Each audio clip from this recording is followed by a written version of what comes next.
Hi guys, Michael here from Mind Performance Health.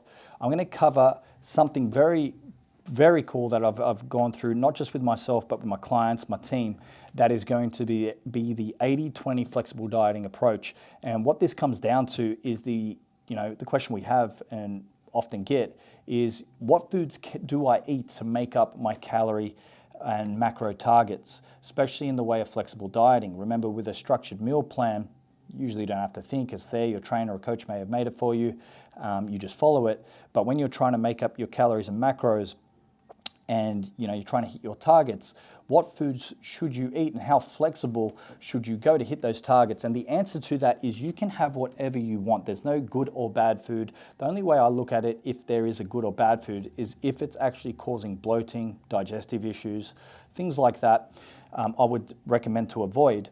But you have the option to make up your carb target in the way of eating chocolate bars. You can eat things like McDonald's and track and hit your calorie targets. Now, do I recommend to do that all the time to hit your targets? No, I don't. And the reason for that is because it's not the most optimized way for your health or your body composition, usually because there's a lack of micronutrients and other nutrients in those types of foods, not just macros. But it's not the best way to approach your body composition goal. Now, I did touch on at the start the 80-20 principle, which you may have heard, outside nutrition of.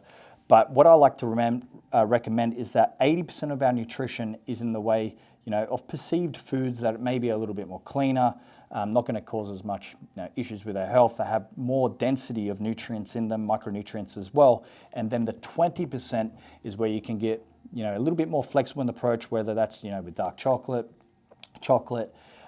or with things like sauces to put on the meal. I do recommend that 80-20 approach, and that may be where it's very beneficial for you to optimize your health, get that flexibility, still eat foods you enjoy as well, and ultimately still hit your macros and caloric intake, which is going to be your energy balance, which is very important for dictating how much weight and body fat we have or we don't have. So that 80-20 approach is a great one that I like to recommend to make sure that you can still have flexibility in diet, still eat foods you enjoy, but also still respect your health and get fantastic and quicker progress with your body composition.